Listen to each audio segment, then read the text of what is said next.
Halo semua, kembali lagi bersama aku di Revika Sari.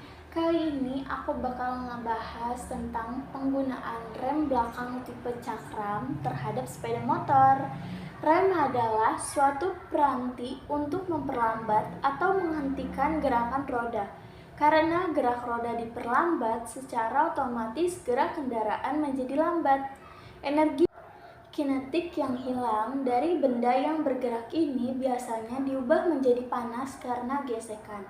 Pada rem regeneratif, sebagian energi ini juga dapat dipulihkan dan disimpan dalam roda gila atau flywheel, kapasitor, atau diubah menjadi arus bolak-balik oleh suatu alternator. Selanjutnya dilakukan melalui suatu penyarah atau rectifier dan disimpan dalam bentuk baterai untuk penggunaan lain. Jenis-jenis rem. Yang pertama, rem blok. Rem blok tunggal.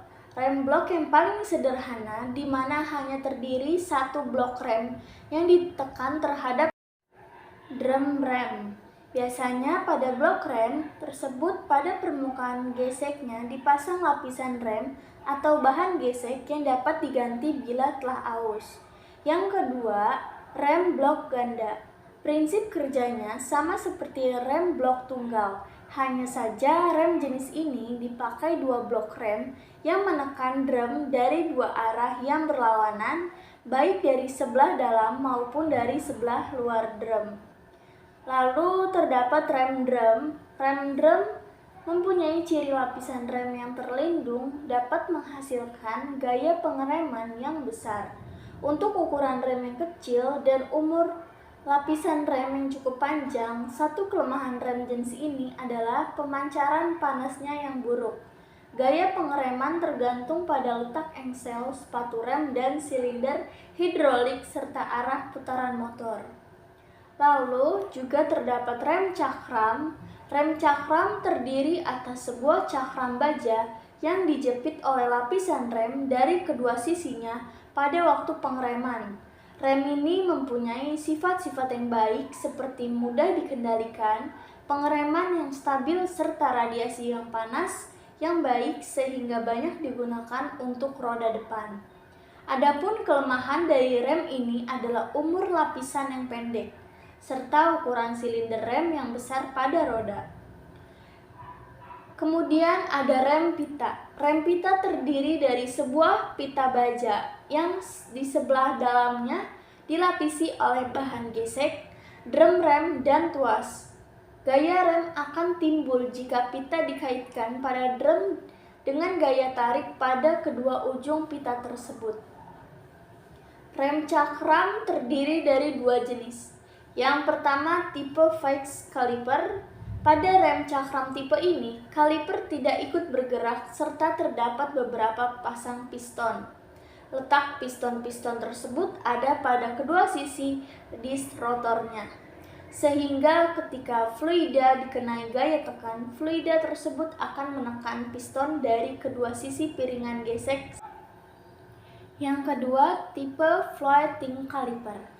Pada rem cakram tipe ini, kaliper ikut bergerak karena reaksi dari gaya tekan fluida hanya terdapat piston dari satu sisi piringan geseknya.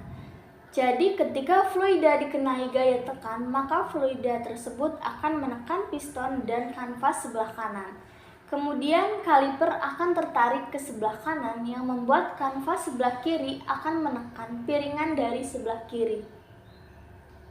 Bagian utama rem cakram. Yang pertama ada kaliper yang terdiri atas rumah dan silinder berpiston dan sil-sil di dalam silindernya. Material gesek atau pad terdapat dalam kaliper. Cara kerjanya adalah seperti sebuah ragum yang menjepit benda kerjanya karena adanya gaya aksi dan reaksi. Yang kedua, piringan gesek atau disk rotor. Piringan gesek ini harus terbuat dari bahan yang baik dengan dimensi yang teliti. Material itu harus punya sifat aus atau wear resistance yang baik apabila rem ini direncanakan untuk kendaraan berat. Lalu yang ketiga ada kanvas atau brake pad. Kanvas rem terpasang pada kaliper. Kanvas ini dipasangkan dengan paku keling pada daerah lasnya yang terbuat dari besi. Pad ini diberi batas aus sama seperti piringan gesek. Lalu yang keempat, minyak rem.